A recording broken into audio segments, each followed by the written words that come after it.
It's a real pleasure to be sharing some thoughts with you at this conference on behalf of the Foundation for Self-Leadership.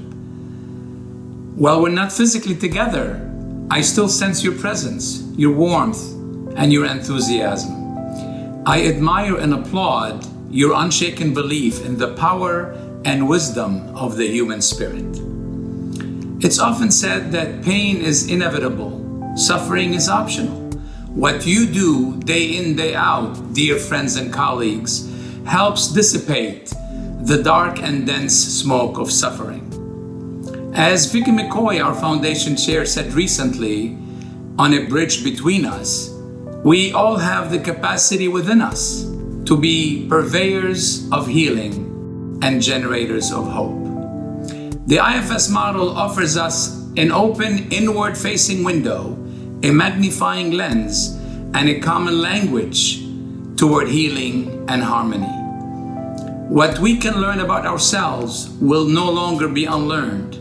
It doesn't mean we're going to always be centered and connected to our core.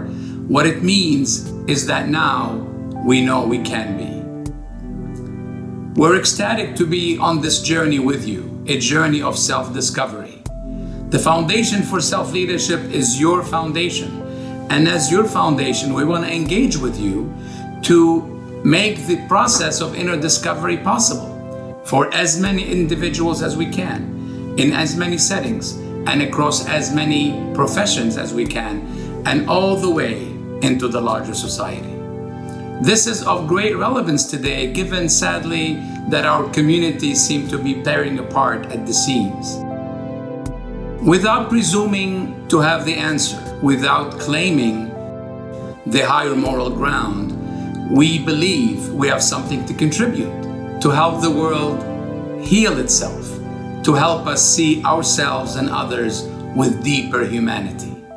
We can all imagine, even for a moment, a world in which everyone has what it takes to achieve emotional well-being and inner fortitude. Just knowing deep inside and without any doubt that this outcome is real and possible will transform how we lead our lives and how we interact with others in any situation. This, I believe, is what the steady state of optimism and hopefulness may look like. At the Foundation, we take one step and then another toward this shared vision. We can only do so, though, in partnership with you, the IFS community, as you engage with us, share ideas and programs, and become active members of this growing network. And in partnership with IFS Institute's competent and caring leadership, staff, and training faculty. Allow me here to take a moment to acknowledge the Foundation's operation team of dedicated and innovative staff and volunteer associates, and express my gratitude to our Foundation volunteer board of deeply engaged directors, and offer heartfelt prayers in memory of our dear and now departed Chair Emeritus, Harley Goldberg. Your foundation is fully engaged in efforts to promote and build empirical evidence for IFS through research and broaden access to IFS on many fronts. Over the 8 years we've been in existence, and thanks to support from this community, the Foundation has funded 4 independent clinical research studies. The first pilot study on IFS and complex trauma, it's very exciting for me to share with you today, will be soon published in a peer-reviewed journal. The latest is a 2-year randomized controlled trial to examine the efficacy of IFS as a treatment for complex PTSD. This independent study at the Cambridge Health Alliance will expand the base of empirical evidence and shed new light on the credibility and validity of IFS within academic and research circles and among community and veterans agencies. Please help sustain our momentum in stimulating and sponsoring IFS research. In the clinical space, we are quite concerned about the plight of our military veterans and service members who face war tragedies and traumas. The number of suicides within this group remains alarmingly high, with one being one too many.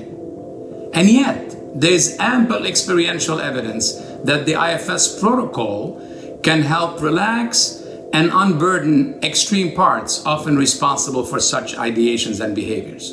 So it becomes an obligation for us, the foundation and the community, to get the attention of executives, decision makers, and practitioners at the VA and the vet centers through outreach and advocacy around this experiential evidence, while empirical evidence builds and strengthens our cause. So please help foster deeper healing for our sisters and brothers among veterans. I'm delighted and privileged today to be announcing on behalf of the Foundation and IFS Institute the new IFS Leadership Fellows Program, which we plan to launch in 2022 to facilitate healing at the individual and collective levels within communities that were traditionally marginalized. We will invite, through a selective process, 10 individuals from the global majority. We will engage them in level 1 and level 2 trainings alongside intensive leadership development and mentoring experiences, all designed within the framework of racial and social justice. They will then go back into their community with their own plans of action and act as champions of healing and agents of social change. Help us, please, launch and sustain this program so we can help release legacy burdens within communities without which we cannot achieve social harmony. The Foundation has also sponsored 2 large school projects to promote the paradigm and the practice of self-leadership among educators. These experiences have been independently evaluated and have shown encouraging and promising outcomes. Beyond workshops, a curricular framework is emerging. And here I must acknowledge Joanna Curry-Sartori for her major contributions. Thank you. With every teacher finding calm and compassion in the midst of a day's challenges, hundreds of students will benefit. They'll be intrigued, they'll be inspired, they'll find their own path to resilience. Securing a brighter future is why we invest in these programs. We will do anything we can at the Foundation to support you, to collaborate with IFS Institute, to incubate new and high-quality applications of IFS in various settings. We listen, we advocate, we host conversations, we provide guidance, we share stories, and we invest in resources. The 14th issue of Outlook, our semi-annual magazine, is being published today. I thank our editor, Michelle Glass, for her tireless dedication and service. Within the pages of Outlook, you will find the richness of articles and invitations for you to engage and connect. We cannot do what we do without your support. You are our community. We are your foundation. Together, we can pursue a vision of healing, harmony, and hopefulness. If you find what we do of value, please support us whichever way you can. Consider becoming a cornerstone partner. Set up a recurring gift. Help us match a very generous $100,000 gift from our friend Joy Shivas, a former assistant trainer of IFS. At the end of the day, we all do our little bit of good where we are, in our own circles. As Archbishop Desmond Tutu noted, we do so by doing our inner work and by helping others unleash their own potential. For it is those little bits of good put together that overwhelm our world. Thank you, dear generators of hope, for the countless little bits of good that you do, and enjoy the conference.